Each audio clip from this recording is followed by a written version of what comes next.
Um, Good morning, everyone. Well, while I Hello. hunt for my agenda, I will stall for time.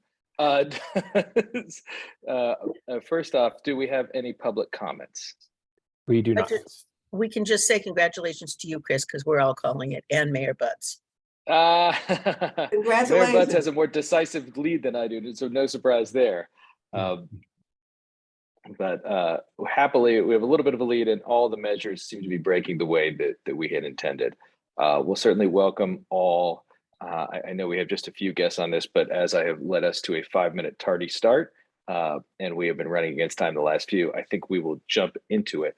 Our first order is a roll call. You said we have a quorum. We have no public comments. So the first is we have to approve the minutes. So moved. Second. A negative roll call vote. Do we have any abstentions? I can't connect to the Wi-Fi network. You might want to check the connection settings in the Google Home. All right, we have a Wi-Fi network kicking in. And then do we have any no's? All right, then the motion passes. Now I am going to sprint over to my agenda. Apologies while I fiddle with this. Sorry, guys. All right. Consent calendar, public comment. The first, we have the working groups. IWG, that should be Ted. Yes, Ted, do you have anything for us? I do. Good morning, everyone. We actually met last Wednesday and we had 3 significant items. One was a discussion on the ADU infrastructure that the COG is overseeing as a study. And at this point, the group basically talked about, have we considered, what are some of the elements that we've considered with the state's ADU laws? Have we considered the impact on our infrastructure, whether they be water, sewer, storm drain, roadways, etc.? Majority had identified certain concerns, which I believe all of you would probably understand on all that infrastructure, but I don't think any of us have actually done a cumulative analysis to determine what all those recommended ADUs would actually have in terms of impacts. More to come. There will be more meetings with the individual cities to get more insight on that, and you'll be hearing more about that coming forward. The second item was a draft of some new administrative procedures that Metro is developing for Measure M and Measure R highway grant programs. Our funding, we sort of toyed around with the idea and the questionnaire, and we think it's something that we're going to try to apply just in draft form with the cities as they're moving forward now with their new applications for Measure M projects, and or if they're asking for additional funding under Measure R. In our Spotlight project, the Metro Multimodal Highway Objectives, Steve or David, you'll have to help me with that. I don't have my notes on it. David, do you have the notes? Essentially, Metro presented on some larger objectives that they set for their highway programs. So that would be the Measure R program, Measure M program. It's more guidance for Metro staff than a direct impact on local projects. But it was sort of setting the general idea of what Metro's looking for in these big highway projects. Thank you, David. That's it, Chris, for us. Thank you, Ted. I have a question for you. You said you're going to be meeting with cities to determine the effect on ADUs. So the effect of ADUs on the infrastructure, right? Is that correct? Correct. And that would be the consulting group that's working under the COG. They will be meeting with those cities to get more detailed information as it's offered. Okay. Thank you. And Ted, do we know what the timeline generally is when we can expect that? Because I think for a lot of us, that's a key concern. I don't know, David or Jackie, do you know exactly when Black and Veatch would be doing the individual meetings? Or when they'd be done? Well, I think they have to be done by, I think, June, but so I actually don't know when the meetings will be. We can find out and get back to you, David. Maybe let's get back to everybody. Sure. Black and Veatch, big employer in my home state of Kansas. I might be conflicted by geographic loyalty. We hired them, so it's okay. Yeah, that's right. I had nothing to do. I point everything at Horvath. Transit operator Dana, are you here? She is not here. We actually had a really quick meeting this month. Just general updates. Torrance is expecting their transit center to open at the end of the year, around the end of the year. Beach Cities hopefully to follow soon after. And that was really it. Not much substantive at the November meeting, and they'll be dark in December. Well, it's exciting with They that. also talked about the service changes at Metro that are coming up in December.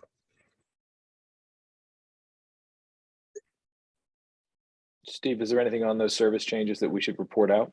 No, they're all minor. They're little adjustments to improve on-time performance. Okay. And I don't think they were even in the South Bay area. Right. Those were all done earlier in the year. Very well. Dawn, Metro Service Council. You're muted, Don. Good morning, all. Because last Friday was federal holiday, we met the week earlier on the 3rd. Our initial presentation was on the Metro 2022 Customer Experience Plan. You all may have seen reactions. Certainly there was a front page story in the Torrance Daily Breeze regarding the presentation as given to the board, and we got that presentation as well. Essentially, people keep writing and are continually worried about the same kinds of things that we worry about. They're worried about the safety on the system, on and on. And that keeps people that are discretionary riders, unfortunately, off our system. Next report we had was on a new program called Bienvenidos, Metro program overview. The Bienvenidos, Metro has been extremely active in trying to hire more bus drivers.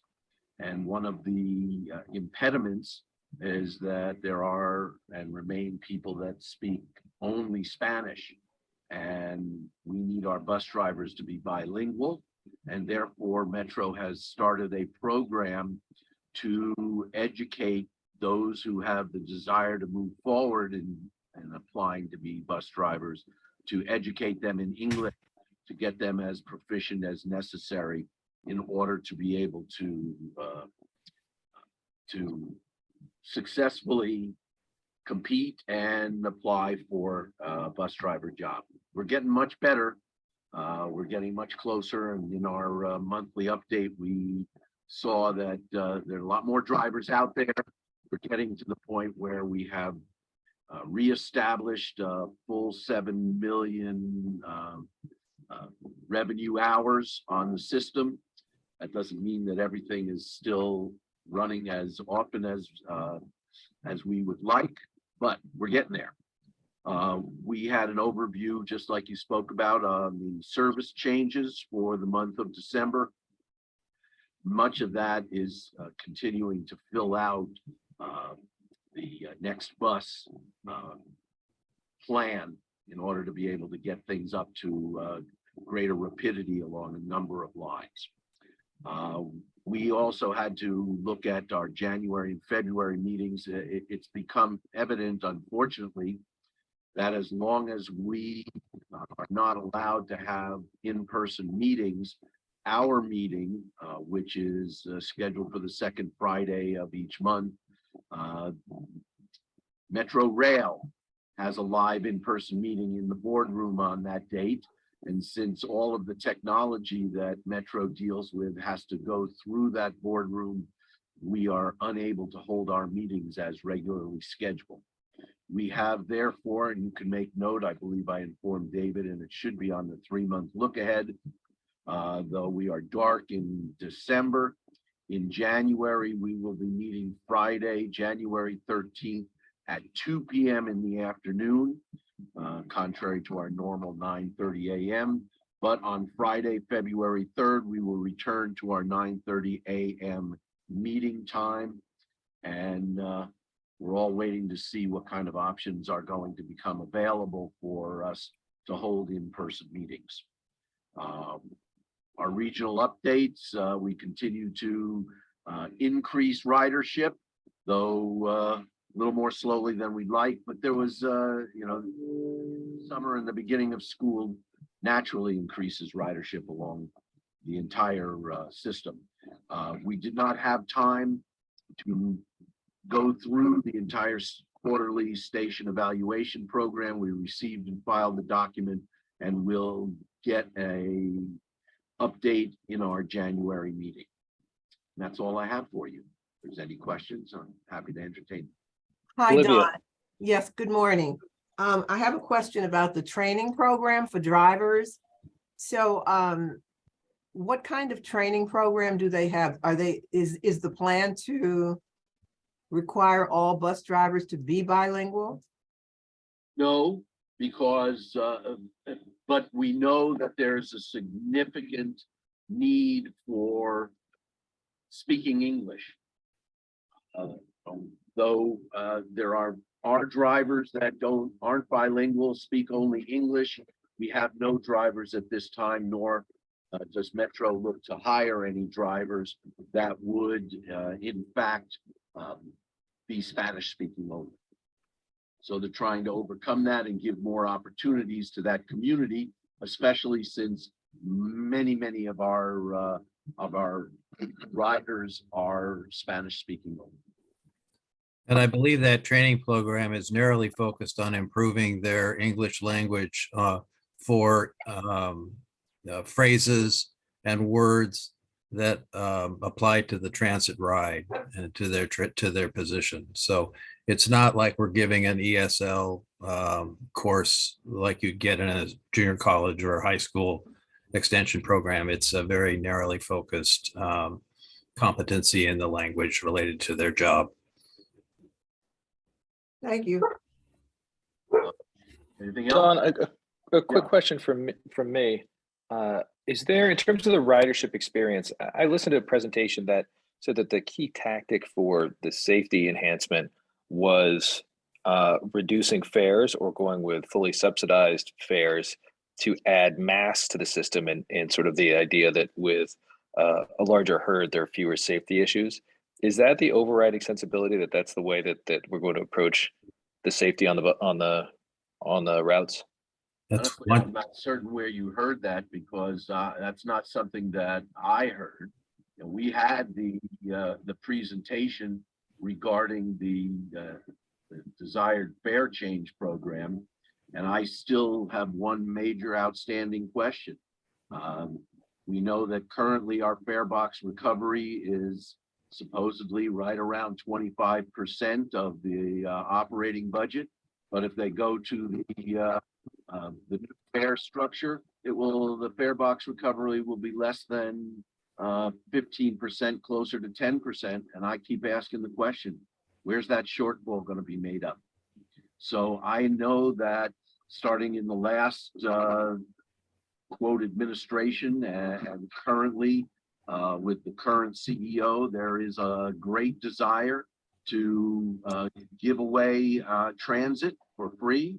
The fact is, if I got the number right, there are somewhere in the neighborhood of 150 laws that require fare box recovery of some sort, and therefore that desire cannot be achieved without significant changing of state and maybe even some federal laws as well.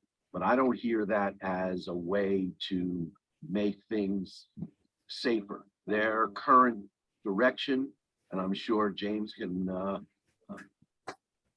elucidate on some of this, but is to do the ambassadors.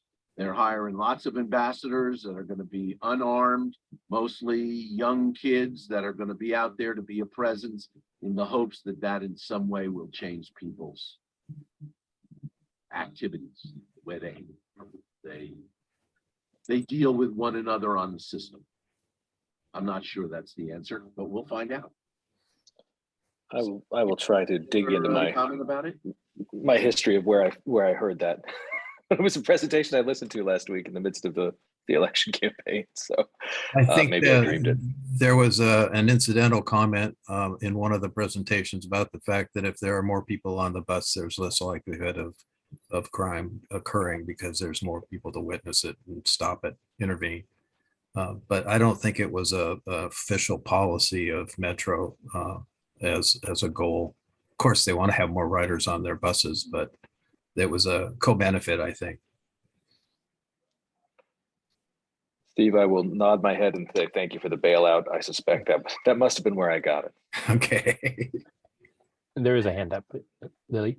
Yeah, hi, Chair. Could I request maybe that the committee get a presentation on the new CEO's efforts to reimagine public safety on the system? I think, there are some early findings of transit ambassadors, some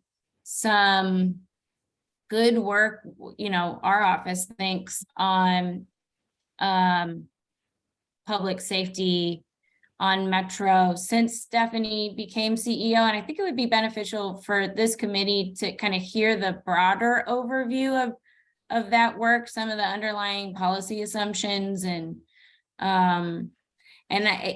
while we're at it, maybe a presentation on fare restructuring. As I understand it, and Steve is the real wonk on this, but as I understand, fare restructuring, comparing last year fare box to a projected fare box under restructuring would be a $75 million net increase. If we move to fare capping and the proposed $2 fare or 25-cent fare increase to $2. So might be helpful to hear presentation on the impacts of that on the system. I think in conjunction with the public safety strategy. Yeah, I think that's fine. We can do that. I'd also want to have the cost impacts of going to 7 million revenue service hours, as we have not yet recovered the full ridership. What's the appropriate mechanism to request that briefing? Is that through Don or through you, Steve? Well, this is Mark Deerking. I think the fare capping, we can easily set something up. I have tried to make a presentation or find a presentation on the new security stuff, but I'd have to get the help of Lily O'Brien to get that done. They told us that they weren't ready yet. So I am happy to support Mark. It would probably be with the Office of the Chief of Staff. okay. I have a question of the two of you in regards to the fare capping proposal. It's my understanding that it's going to the board in December. Correct me if I'm wrong. And are they going to make a final decision, or are they just going to hear the proposal and wait on making a final decision? Does anyone have any knowledge? Mark is the official Metro representative here. Otherwise, I'm Metro happy to staff provide what the board office knows. Why don't you go ahead? So we'll be having a public hearing tonight, and that's not where the board would be making an official decision. Staff will make recommendations at the December 1st in-person Metro meeting on, so the board would be voting on staff recommendations. I think the more accurate statement is they'd be considering that recommendation because there's many pieces to it and could be a bifurcated decision-making process.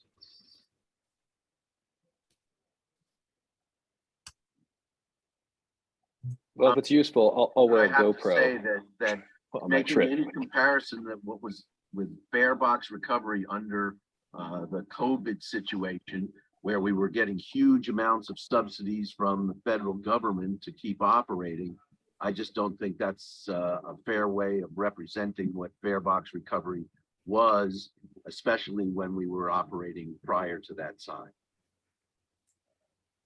For the folks who don't understand what he just said, is prior to the pandemic, we had 7 million revenue service hours and we had a fare structure. Once the pandemic hit, our ridership dropped dramatically, and we've been trying to recover over the last couple of years. The question is, where are we at the board? on policy as to fare revenues and service costs, and what are we going to do going forward for the next fiscal year. Yeah, you'd hope to see a 2019, 2020, and then a projection. Right. All right, anything further on this? And David, I'll expense that GoPro that I'll wear on the train. Sergio, you are up next on Caltrans. Morning, everyone. Today I am attaching in the chat meeting in the chat box the South Bay shop project updates. I also am going to be including the October 2022 CTC meeting agenda with active links that the team could peruse regarding the policy matters. I do encourage everyone just to kind of browse those over. And I also wanted to take the opportunity to introduce my colleague, Nimracha Sin. She's officially taking over for Jimmy Shi. So I will pass the microphone over to her. Welcome, Nimracha. The floor is yours. Good morning. Yeah, as Sergio mentioned, I am the acting non-shop program manager for District 7, formerly Jimmy Shi's position. And I look forward to working with you all. Thank you.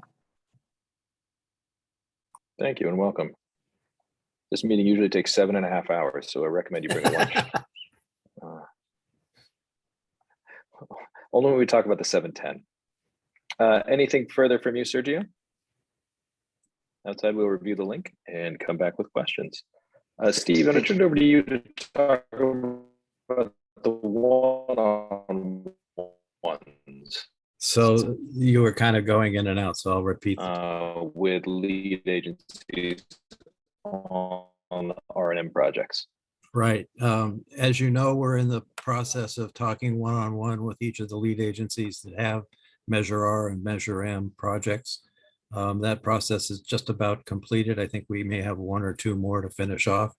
For current active projects, I do say this every month, but I'm going to say it again. The deadline to submit the current active project changes, whether you need more money or you're going to change scope or schedule, is December 1st. It's coming right up. If you want to propose a new project in Measure M, we have no money for new projects in Measure R. But if you want to propose a new project in the 3 different subcategories of Measure M, those are due January 15th.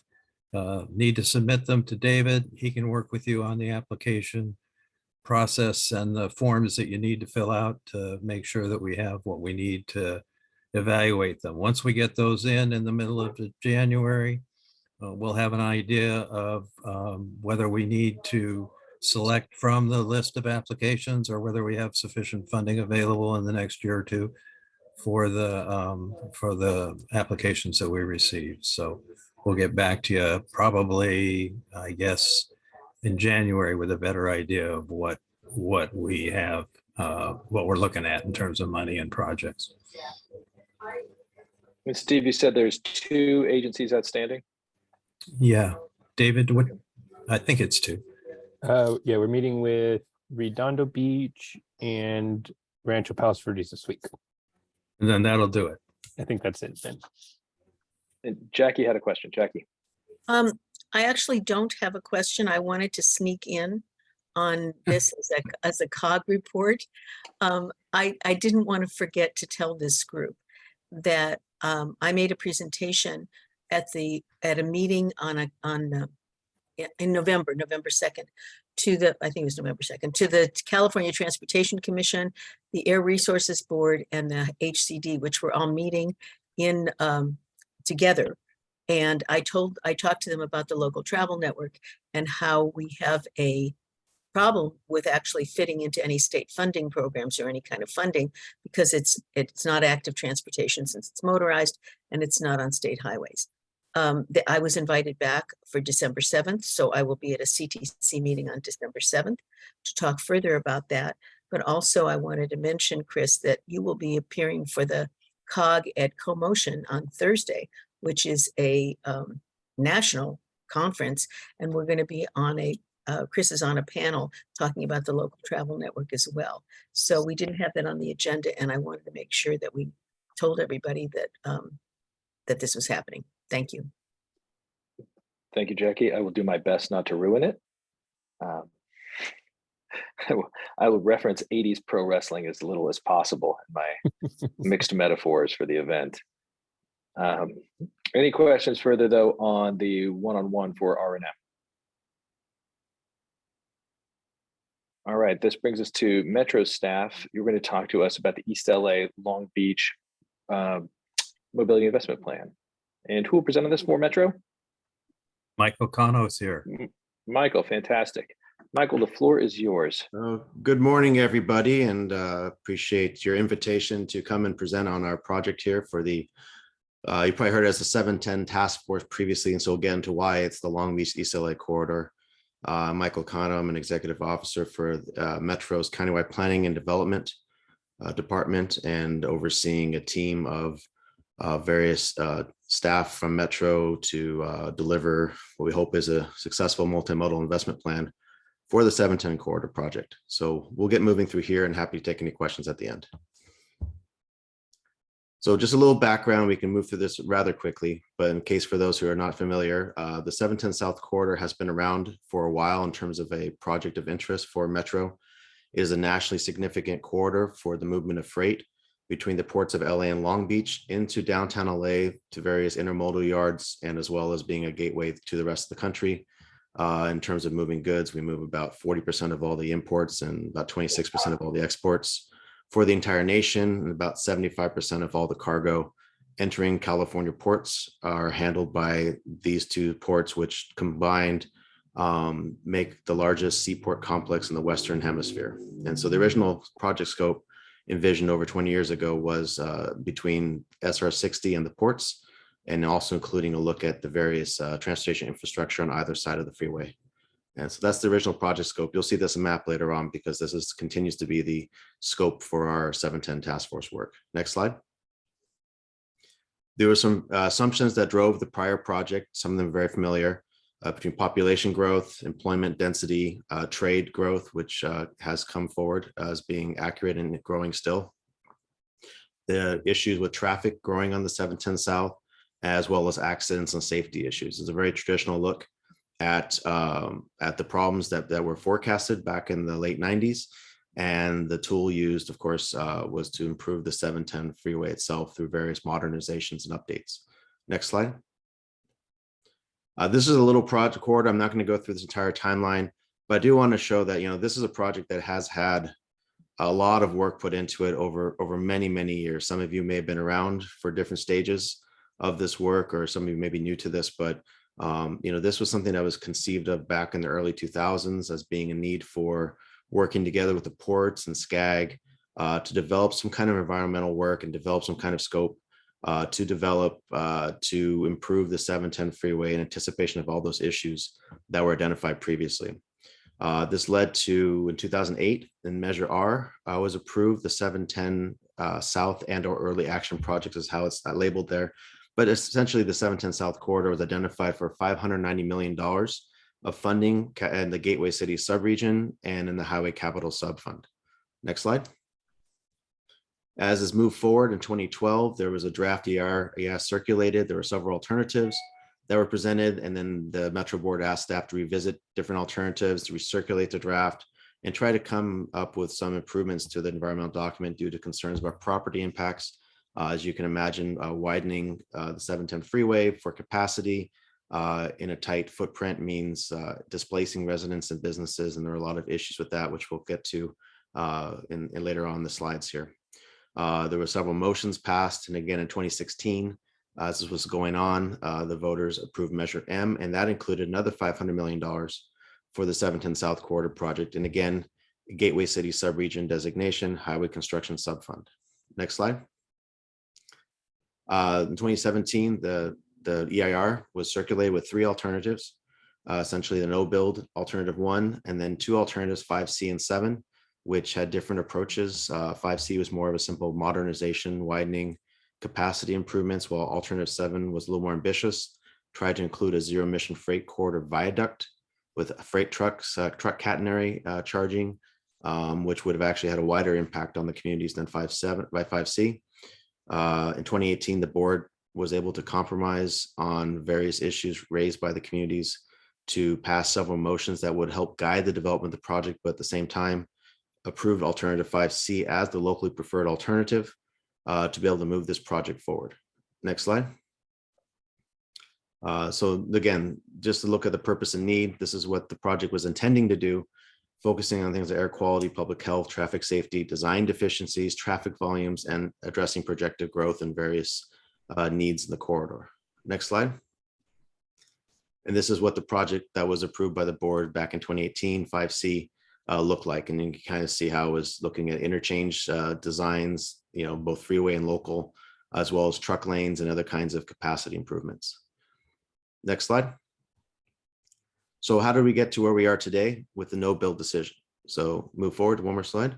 So in May 2021, the board was left with, after years of trying to move this through, the project, the LPA was approved by the board. It had to go through the finalization of the environmental process, which ultimately went to the EPA before it went to the FHWA for a record of decision.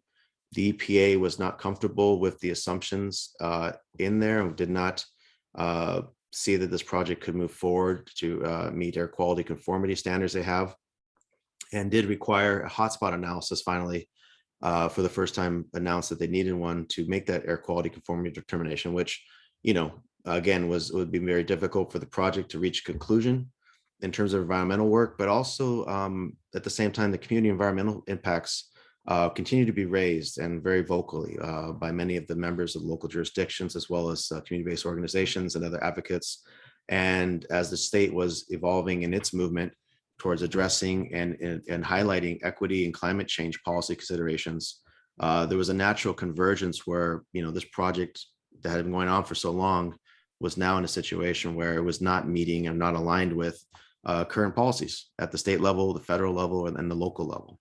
And so the board decided to suspend all work to advance the final environmental document and asked us as staff and working with Caltrans to reevaluate the project elements and to re-engage the local communities and corridor stakeholders to see if there was a way to re-envision this corridor in such a way that was multimodal, sensitive community needs, and that would create a new slate of projects, potentially some freeway, but potentially some not, to address the many needs within the corridors through a new process.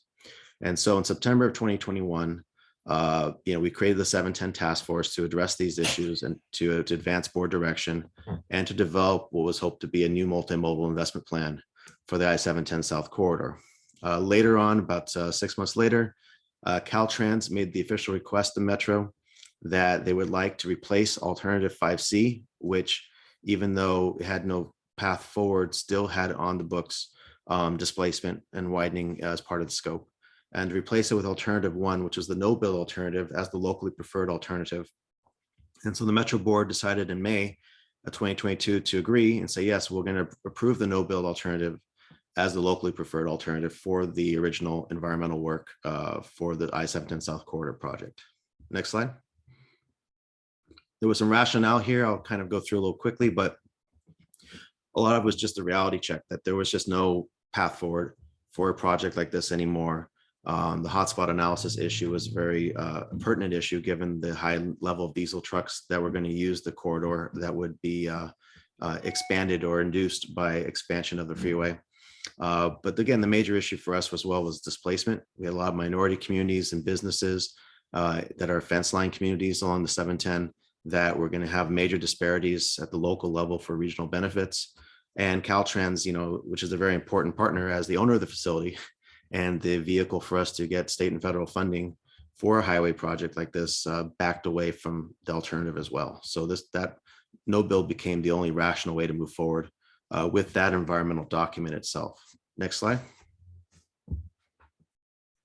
But the board also saw an opportunity that, besides bringing closure to that environmental process, it also opened the door for the task force that they had created to develop a new approach to investment in the same corridor, and asking us to really work with community leaders to develop a more robust, inclusive community engagement strategy to create more inclusive public input into the development of this plan, and to expand our goals, to look at sustainability, equity, and multimodalism through the slate of projects and programs that would possibly come out of this investment plan opportunity, and really trying to center the members of the corridor communities in terms of reducing impacts and avoiding impacts and producing benefits for them, not just the regional system at large.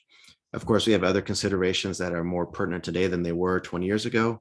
For example, reducing VMT where possible, reducing greenhouse gases, and something that's very germane to this corridor, which has been known as the diesel death zone, is beyond greenhouse gases, is the diesel particulate matter, which particularly affects local communities adjacent to the freeway system in the corridor. And so that was kind of the mandate we were given by Metro to work with Caltrans to deliver. Next slide. So the task force, take 2. Next slide. So this was the process we had here. We were going to work to develop the overall vision and goals for the corridor, create an investment plan, create implementation strategies, and report back to the Metro board in 2023. The board has already taken a first step out of that money that's available for this project overall. They've allocated $50 million for a zero emission truck program that is designed to try to leverage at least another $150 million to help deploy zero emission trucks in the corridor at an accelerated rate. Obviously, there are other partners in the corridor that we need to work with, like the ports. AQMD has been a big supporter, CARB, the California Energy Commission, et cetera. But our focus with this truck program has been really on the infrastructure side, as that is a place where Metro can make the most impact, while our other partners are actually providing subsidies for truck conversions from diesel to zero emission. So we're working on this currently in parallel with, but leading into the entire overall investment plan for the 710. Next slide. So I show this map again. This is our corridor study area. It's the same exact one. Previously, we did vet this with the communities, asked if there were additional areas that needed to be covered or expanded, and the communities did not give us any additional input. They said this was basically fine. You'll notice the Port of LA is part of our study area. We do recognize the Port of LA is not part of the Gateway Cities subregion, so we have made a commitment to the Gateway Cities COG that we would support projects in the Port of LA being part of our investment plan, but they cannot draw down on the Measure R and M funding that's specifically allocated to the Gateway Cities subregion. Next slide.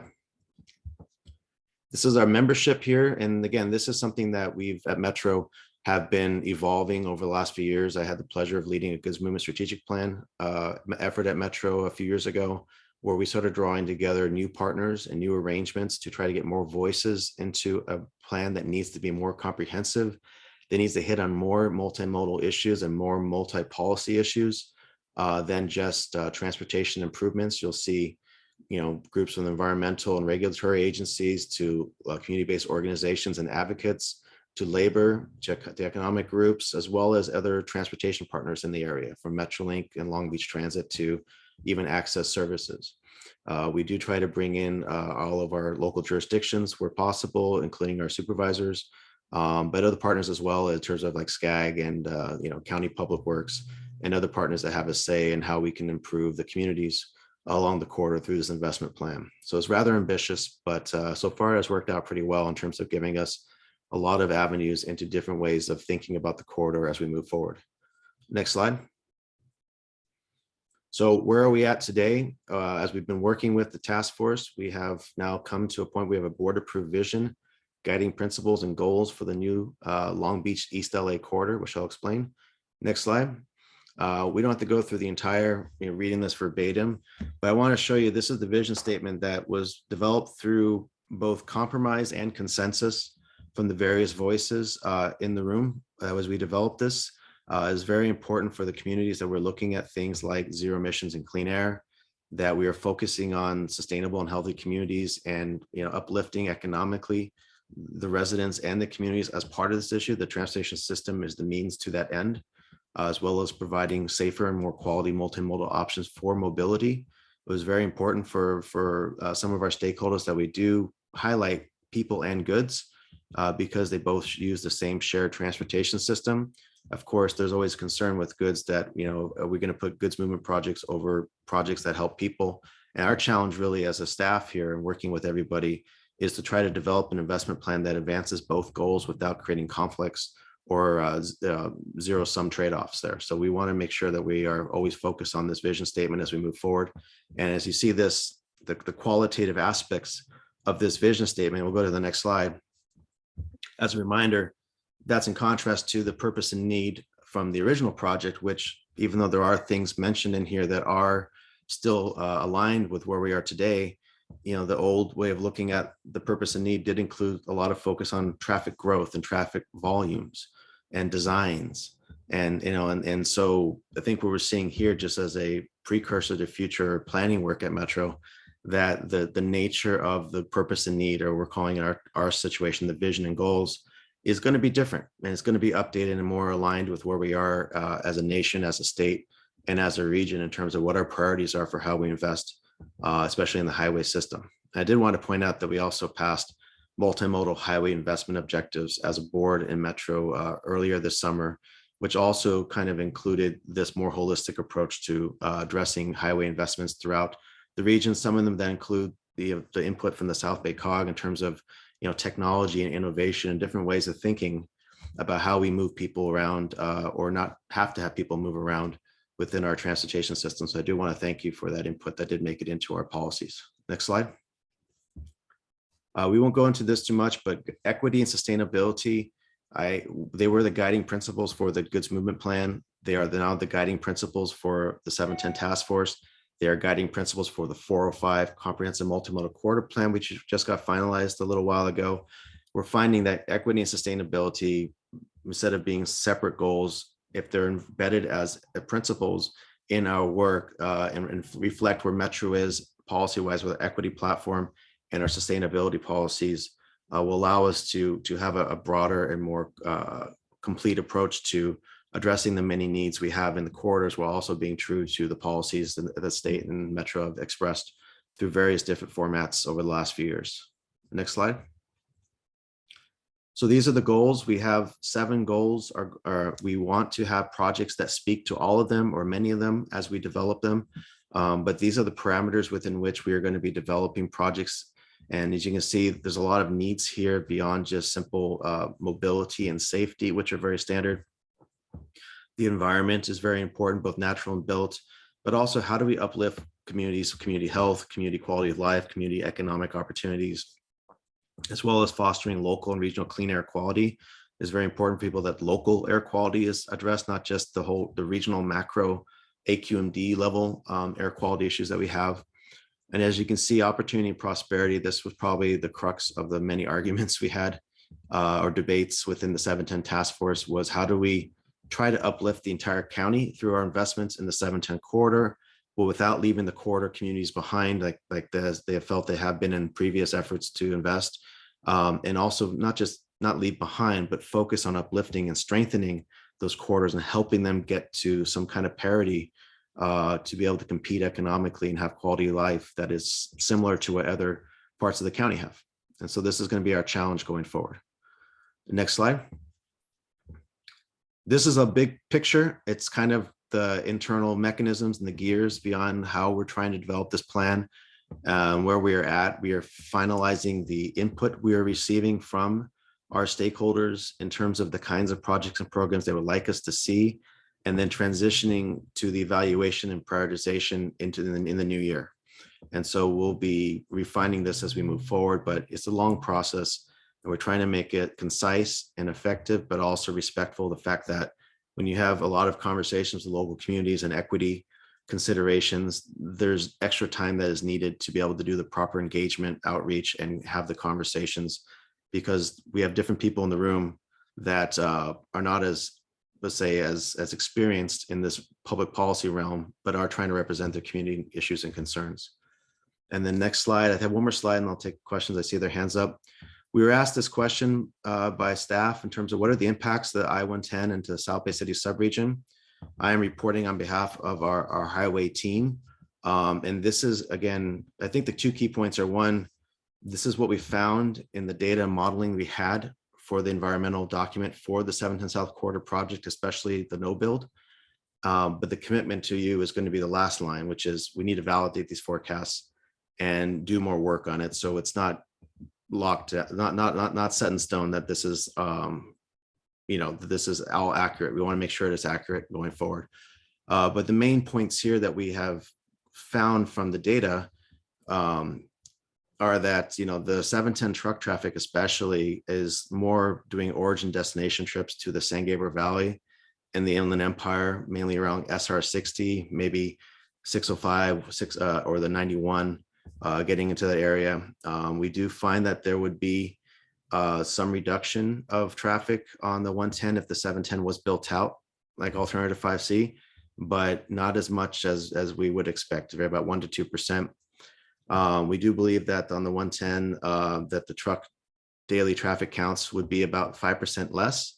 But in terms of the overall amount of volume, most of the traffic is not truck traffic. So it would equate to about 1/10 of a single lane of traffic, peak hour capacity, which we think that 110 possibly, could handle. But again, I don't want to be the messenger. I'm trying to advance our highway team's assessment of this information.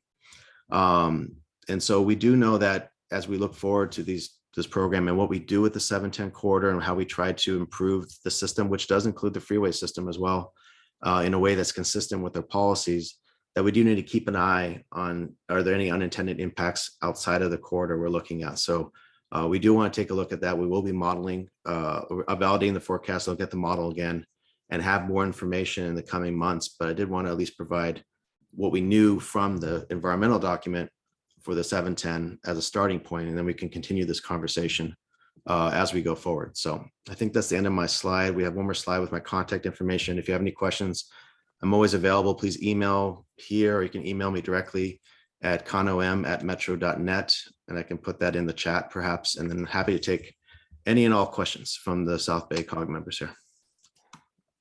Michael, thank you very much for your presentation. While you adjust your helmet and mouthpiece for the coming questions, John Cruikshank, why don't you go first, and then we will follow with Olivia.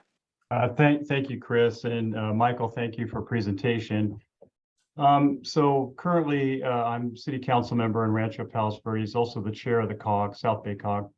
I guess I would be eager to see your new studies, because I can tell you anecdotally that the traffic is increasing on the 110 freeway as the port traffic increases. So I guess this would be a good group to address this question to in regards to, should we really still be calling it a 710 corridor study, since it's really impacting both ports? It feels like a study should now include the 110, the 405, the 91, and the 710, and maybe the 47, all as a holistic way to look at this if you're trying to be equitable about this whole thing. I would say that, the ports, as they increase their port volumes month after month, we at the South Bay City Council of Government don't want to be shortchanged by not even having a seat at the table. It feels like we need to now have some type of seat at this table to be making sure that our residents in all of our cities are not going to be impacted by the fact that this $1 billion is not going to be going toward actually increasing the capacity of the 710 freeway. Because if that's going to be the case, then that's going to do is push truck traffic and other traffic in all other different directions, which includes the South Bay. So I guess I would ask, what would be the opportunity to address maybe expanding what you're calling a 710 task force into something more robust that includes how the ports are impacting all of us north of them? Well, I think that's, it's a very pertinent question, and I do recognize and appreciate that there are no boundaries to traffic. Of course, traffic does move beyond subregions and different ways we approach things. The connection for the task force to the 710 corridor itself really is driven by the nature of the funding for this project, which is Measure R&M funding, which is specifically for the Gateway City subregion and specifically for the 710 corridor itself within the subregion for now. I think we're trying to identify different ways of handling that traffic. And I think, not just in terms of what happens with trucks, but also how do we move people more effectively through the corridor, through multimodal approaches, through transit, through through rail, through other kinds of technologies, or even moving more freight by rail through the corridor to try to absorb any of those impacts that we have concerns about, of course, that move beyond the subregion. So I wouldn't, I don't think the no bill alternative impacts are going to be the future state of this process, because I think we're going to have some things coming out of this investment plan that do, absorb some of those potential impacts. In terms of the 710 task force, the nature itself and where it's at, we'd have to talk about that internally and how we best address your question. I don't want to say yes or no at this point to anything, but I do think we need to be strategic in how we address, if it's issues with port traffic in particular and what happens going forward, that may merit a different approach more holistically, because there are the corridors that are going to be impacted as well. The 605 corridor, for example, is going to be heavily impacted by the movement of goods, the 91 corridor, and of course that all connects to the 405 and to the 110. So that may be something at Metro we need to look at more expansively than just the 710. But at this point, the task force is linked specifically to the mission the board gave us, which was to do the update on the prior 710 project, which was linked to the corridor due to the sales tax measures. But we can think about that and have more discussions. I don't want to cut off any thinking on that, but that's just my preliminary response to that. I appreciate that, Michael, and that's an actual very honest response, and that's the right way to do it, is to get the board members and their feedback. I guess the concern would be that taxpayers voted on two measures knowing $1 billion would go to the 710 project, and now that's not going to necessarily happen. So I think the bigger issue is we're dealing with traffic and diesel particulates and all the issues you talked about, and you had an excellent presentation. But I think the bigger issue is you got two ports that basically have a lot of traffic coming out of them. That's creating those problems that the taxpayers were willing to put $1 billion in to fix. And so my request would be, how best can we get all the proper players at the table to make sure that Metro and Caltrans make the best, and the Metro board, of course, make the best decision possible. And we would like to be at the table. And that's really my bigger point. So thank you, Michael. Sure, thank you. Olivia, did you still have a question before I move to Steve? No, I think that John expressed my opinion as well, and I think he expressed it very well, and I will have to leave. So thank you all for the discussion. I enjoyed it, and I think this discussion needs to continue. This is a very important discussion. Thank you. Thank you, Steve. I'm going to go to Jackie first, Steve. Okay, Jackie, please, the floor is yours. Well, I wanted to say that I was very surprised when I saw the I-710 task force, because the South Bay Cities Council of Governments has had a seat on that task force for many, many years. We've had representation. We were ex officio, but we were at the table. So if there is a new task force, I don't know why we're not on it as some kind of a member.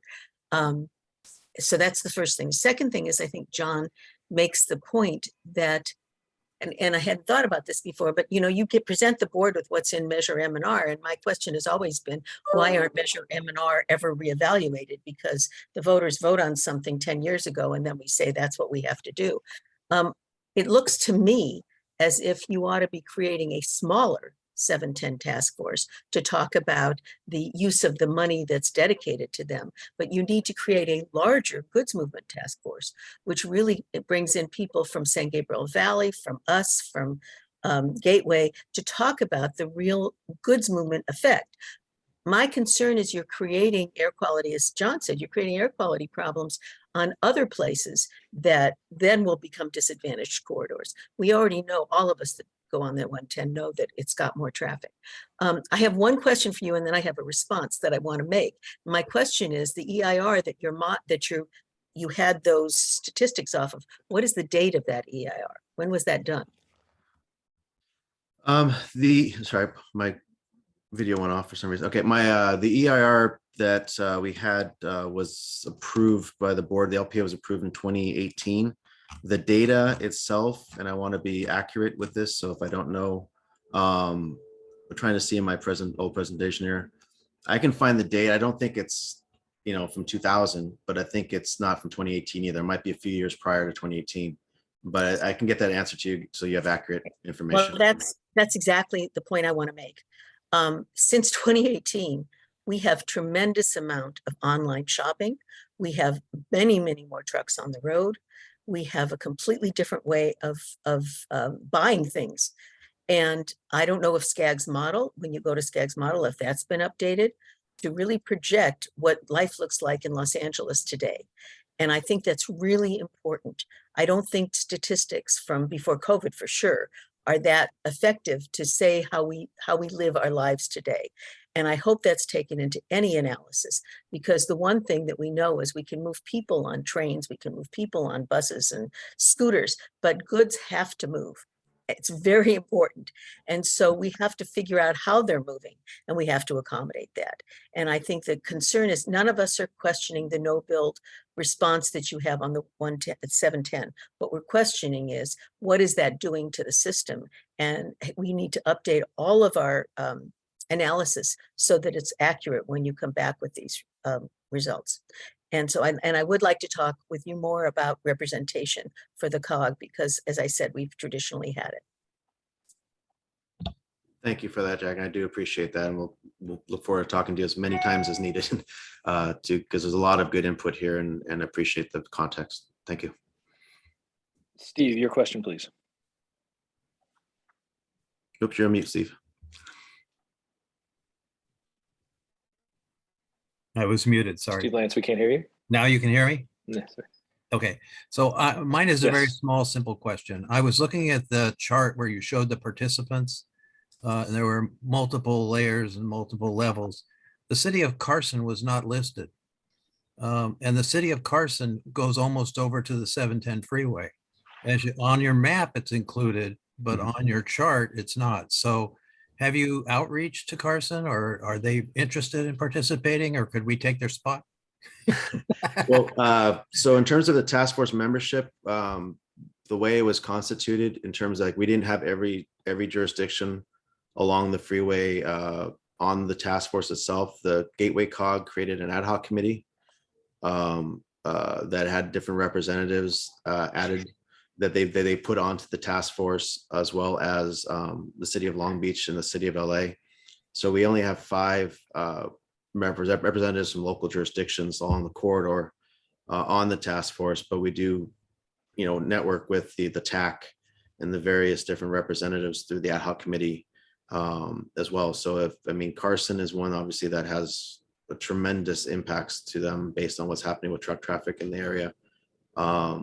We are reaching out to them, but if we can do more of it, I think we can, we will. I think that's important to get their consideration, especially I guess the land use issues that they have and the local roads that carry trucks to their facilities.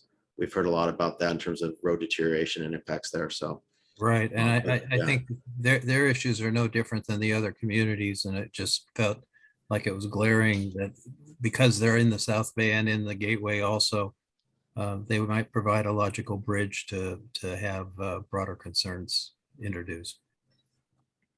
Noted. Thank you, Steve. Yeah. I see no other hands raised. Anything further? Michael, I'm going to echo as a bit of the closeout some of Jackie's statements that in terms of discussion of regional goods movement, we went to the voters for these measures to approve the safe and efficient flow of goods and people secondarily, I think, out of that area. And the reapportionment of these funds as a broader community development effort is understandable to a degree, but when we squeeze the balloon, those trucks aren't disappearing on goodwill and prosperity. They're just going somewhere else. And if I lived on the 605, I'd be showing up at this task force meetings with a bullhorn. So I think that a broader discussion of what we are doing to move stuff out of the ports, and it's only going to increase as those ports move goods in our modern economy. I think that is something that perhaps it's out of the remit of your board, but as we and that could be the case. But certainly discussion about how goods are going to move out of that port as a region is really important. It touches our subregion a bit, but it's going to touch other subregions a lot. So with that, I will leave you. I know you have 40 odd participants in the interest groups that touch base on this Gateway committee and have weighed in. I think it was 44 was the last thing we heard. So I know it's certainly politically sensitive and probably a bit unruly. But this is this is a problem that's not going anywhere. And I don't think too many people anticipated this as being a lifetime employment program for consultants, but it might be spiraling that direction. So Michael, I appreciate your time on this. And if there's no further questions, we'll move to our next agenda item in the interest of time. Well, thank you for the invitation and for Okay, the thank you very much. initial conversation. So we'll talk soon. Thank you, Michael. Steve, I'm going to turn to you for the 3-month look ahead. And I know we have a sub bullet on that on the air pollution from regional airports. So the floor is yours. Okay, so the 3-month look ahead in this month is steering committee's dark, I think, this month, Jackie. Yeah, and so we're going straight to the combined board meeting of November and December on December 1st. Is that right? That's correct. And then No, it is not a combined board meeting. We have Oh. the September, excuse me, the December steering committee acts as a board. So it is not this is not the combined. When in December, it's a steering committee board meeting. Is that what you were saying? I was mistaken, as you caught. Okay. The Metro board meeting is on the 1st of December. That was what I was looking at when I said the COG. And is the steering committee going to be meeting on the 12th? That's correct, correct? Yes. And that will be serving as the board meeting for December. There we go. Okay. And then we'll come back in January with a focus on the Metro budget request and getting those projects in and getting ourselves ready for a decision in February. What about the item that we discussed adding under the Metro section? Is that something we should do in December? Remind me what that new item is and The customer service one. Mhm. If we can get something scheduled by then, we can use that for a December meeting. We don't have anything scheduled for December at the moment. we don't have a December meeting scheduled. Well, it's always a toss up if it's dark or not at this point of the year. So, And we're talking about the transportation committee meeting? Yes. correct. Okay. So Chris, would you like us to see if we can schedule a customer service for December, and we'd have like a shorter meeting, but we'd get that item done. Or we could do January. I would rather knock it off in December if it's easier for everyone. But if that's going to be an attendance issue, then I'm happy to move to January. Why don't we see if we can get a speaker and we can get out a notice and let you know one way or the other. Okay. Okay. And then Okay. the other item had to do with the air issue, the airport issue. We had a request to look at the airport issue. In Torrance, I guess there's a lot of pollution, and this is really not in our wheelhouse. We don't usually do aviation, and I know there's a lot of controversy about a lot of issues at the Torrance Airport. So my recommendation is that it's really not something that we have any expertise on or whatever. So I don't know if it's really our item. I'm somewhat perplexed on this. Air quality around airports is something that, as you would imagine, in El Segundo, we have quite a bit of experience trying to breeze and airports, because it's like the end of Reservoir Dogs and everybody's pointing at everybody else. Do we have any history of touching airport pieces? Someone from did Torrance ask to put this on? No, this was a council member from another city. And I just think that because I'm not sure the Torrance really needs more piling on at this point. And we've never done air quality. We supported El Segundo in some of the airport expansion issues, but we've never gotten into air quality issues that I remember. Yeah, those airport expansion issues were principally around increased traffic and the flow of people to the airport, not so much air quality as coming from the aircraft themselves. Right. With this Torrance Airport piece is about the pollution generated by aviation itself and not vehicle miles going to it. Right. Yes. I mean, I don't even know how we would approach that. I would demur if possible, but would you like us to reach out to that council member directly? Well, I think we told the council member that asked that we would be bringing it here today. If there's no,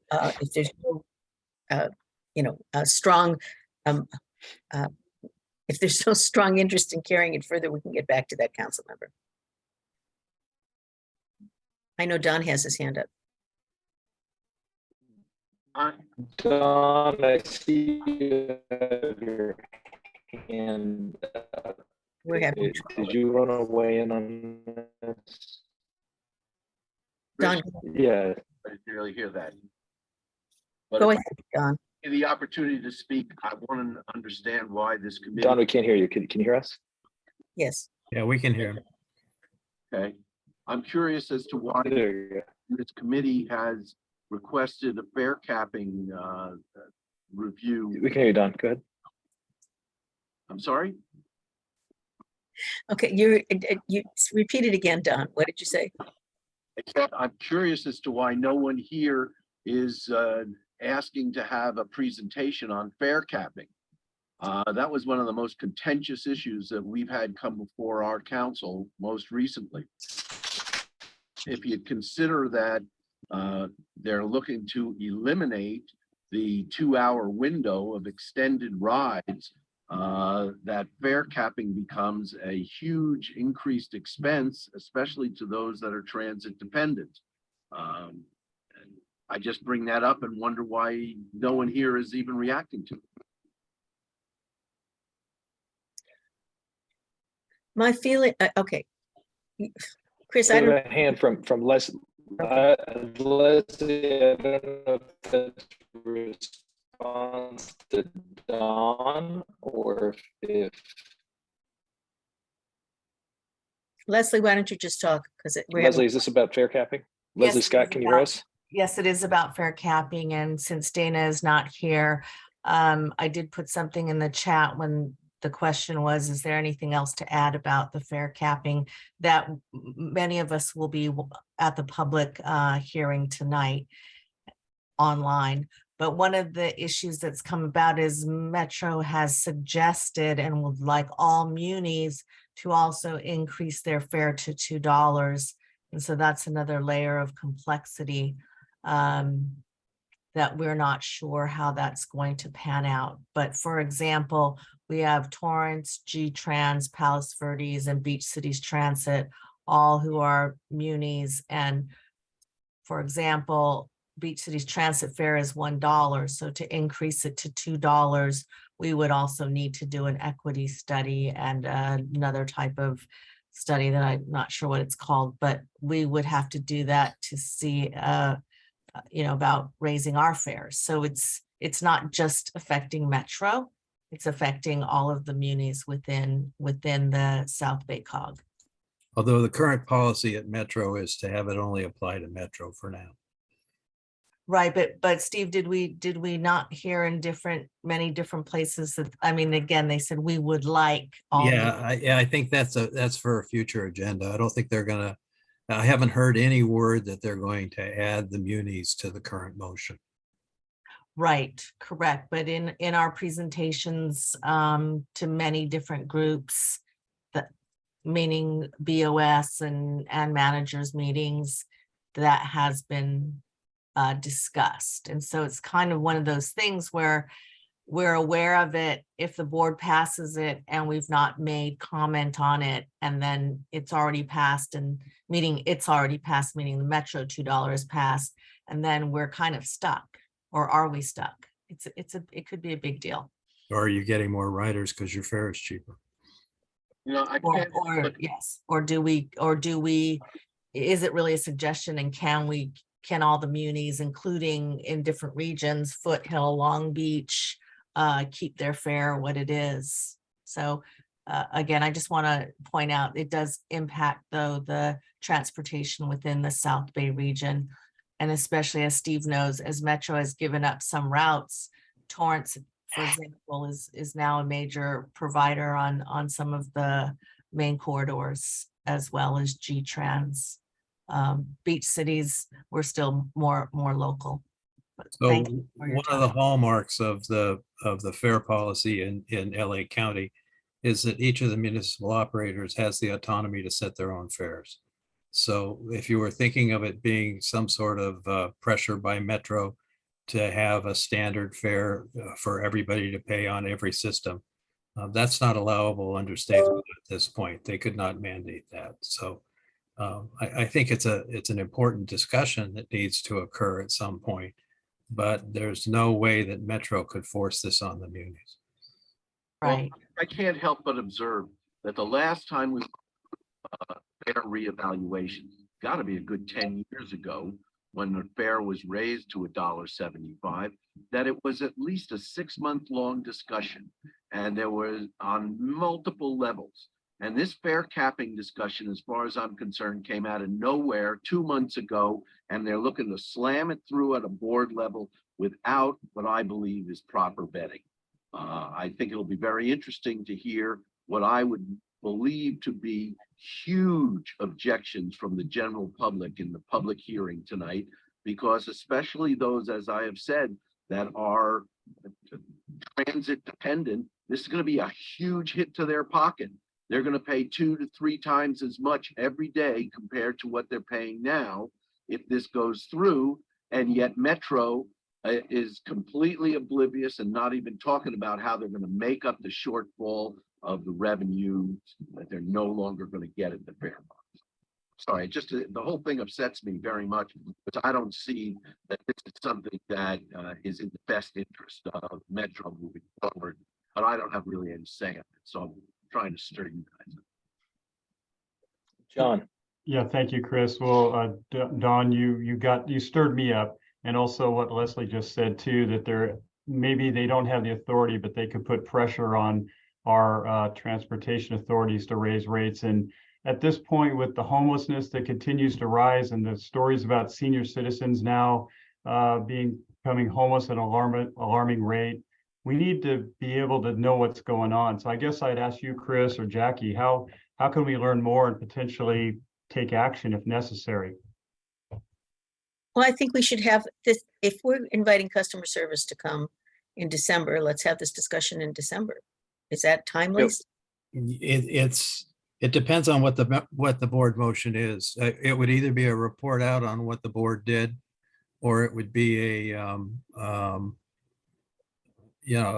potential position for the COG to take ahead of any decision. We really don't know today whether the Metro board is going to adopt all the various components, or whether they're going to bifurcate them and do some and not others. Steve, do we know what their timeline is for a decision on this? Yeah, they want to do it at their December 1st meeting. Our question is whether we get a report out on what happened, or whether we have some input into what still could happen if they're unable to adopt the sweeping policy. Remember, the policy itself is a combination of simplification of fares and rewarding people who ride the bus more often and the train more often. They're basically saying you're going to pay your $1.75 or $2 fare, but you're only going to pay it 3 times, and then you're capped. So for the frequent riders, which is who Metro wants to keep, there may be a reduction in the cost because they get free rides after the first 3 a day, or whatever the number is, 6 a week, or whatever it is. Actually, Steve, if you look at the daily fare, the one that is currently there, the day pass is absolutely valueless. It's 4 times $1.75 fare. Now, if every fare gives you a window of 2 hours to go in one direction, how many times a day are you going to actually pay a fare? Chances are even the riders who have no alternative are only going to get on the bus twice a day. They're going to do their outward bound and they're going to do their inward bound. And so that's $2.50. And the $6 cap, if they had got on 2 buses each time, they would have paid $6 instead of $3.50.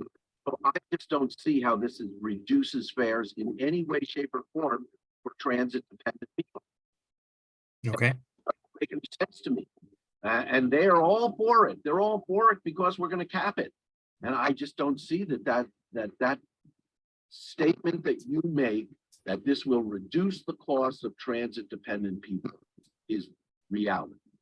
if they take more than 3 trips a day. That's where that's where Not the free really. rides kick in. You're right. If they were 3 individual trips at $1.75. Right, because there's no the other part of the policy is they eliminate the 25-cent transfer. Right. Oh, Yeah. everything. Transfers to munis. Now all the transfers are gone, and you get one section every time you get on something, you're paying $2. And okay, it's great that the tap card will be able to cap it. And over the course of the month, if it gets to $100, it'll cap it. And that's great technology.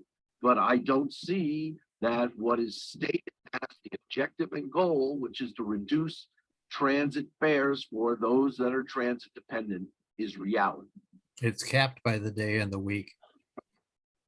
Chris, can I recommend, it doesn't sound like we're going to have a board meeting really to talk about it. So maybe at very least the COG could ask that they postpone or delay any type of vote in December, because this is something that warrants more public discussion or something like that. I look to Jackie maybe to make a recommendation too, but at least something to say that we need more time to look at what's going on here and give them good input, good community input. Yeah, that's a question that Can I think he's frozen. Can I ask Lucas here? Luke, do you think? especially if we think this is going to impact our operators, is there, do we have any ability to ask for that delay? I was going to ask Luke if he had any feeling about asking for a postponement. Do you feel like that's a possibility? I do not want to predict what is going to happen for discussion on this item. I was trying not to also, Luke. I would suggest it is far more complicated than even just what we have discussed here today. Absolutely. And that it is, yeah, I believe Supervisor Mitchell is working on some potential motion language to kind of sever the fare capping from the fare increase and sort of how these things are sort of all playing out. I don't know if that addresses the transfer question because I've not seen the language as yet, but that's going to be a discussion at the full board on the 1st to sort of resolve whatever comes out of the hearing on tonight. So then it sounds to me like if there will not be sufficient time for feedback and we should ask for a postponement, we should ask for something in January so that the rest, I mean, I don't know if it'll work, but if it's that complicated. January is going to be the very first meeting for 5 Metro board members. And the folks who've been working on this for the last 2 years will be gone. Right. Yeah. And where have they gone out to even organizations like ours to give them any input? I don't see that they've done their due diligence to go out to the community. And this board can't even make a recommendation to them without hearing the full presentation. Because Yeah, if there's okay, we're running out of time, but if there's new motions, I would say, Mr. Chairs, I think we should send a letter saying that we understand that motions, this is complex. We understand motions will be brought on December 1st. We know the board has deadlines they want to make, but we think this is way too important for us to not have opportunities for public input, and we request they postpone to January. So why don't we try it, So moved. Okay. Second, can I second from the chair? Yes. Second, it's from the chair. I will send such a letter. And Steve is writing it right now. Okay. He's trying to keep up with the notes. And Jackie will sign it, not Steve. Well, John will sign it. John will sign it, okay. Okay, thank you. All right, as we are at time, are there any last gasp questions or comments? Luke, go ahead, please. Yeah, so it's tangentially related to transportation. There is a motion at Metro on Thursday around land banking. I just wanted to flag that for folks. There's actually a much more significant motion at Board of Supervisors tomorrow, which was, if you look at the agenda, you have to actually look at the supplemental because there was a complete new motion that was introduced in place of the original motion.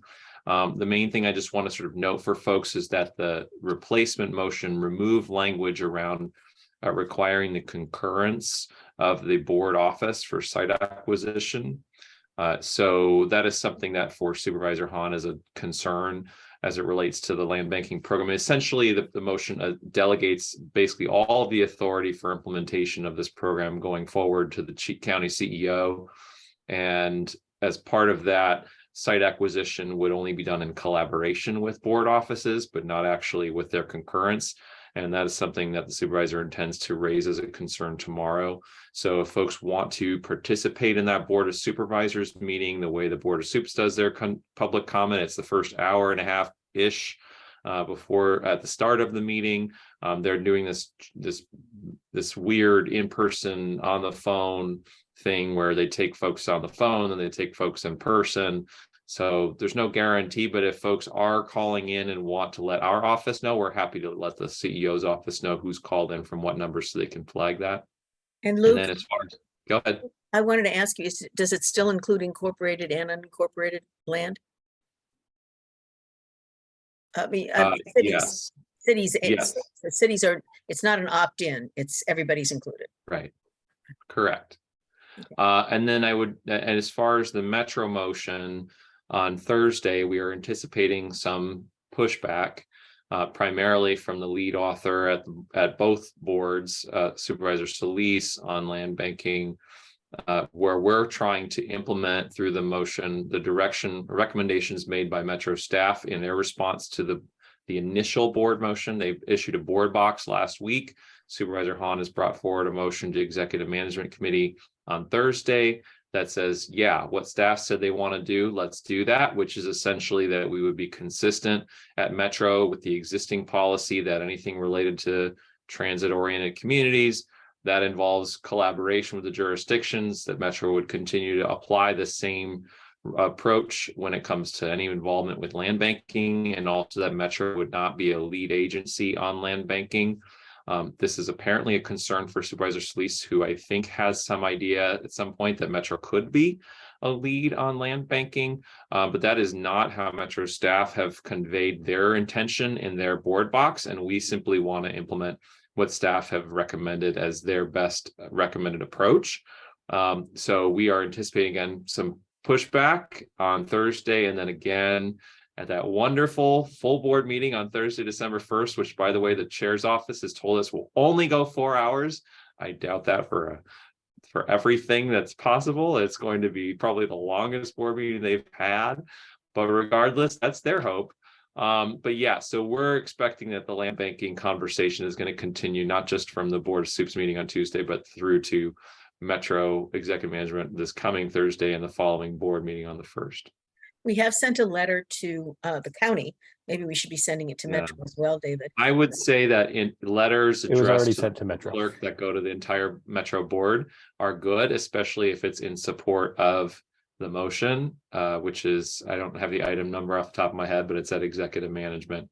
I believe it's item 26 on Thursday. Well, our letter is mostly for unincorporated areas to be included, but not incorporated areas should be opting And I in. would also say individual letters from cities may also help in terms of that conversation, because it's great to hear from the COG, but sometimes sometimes the supervisors are more responsive to their city officials when they weigh in. David, can you send our letter to all of the cities and ask them to send something SOS, or send it to me and I'll ask them to do that? Okay. Yes, please. Thank you, Luke. Thanks. All right, in that I will entertain a motion to adjourn. So moved. I will second again for us. We're the only two left.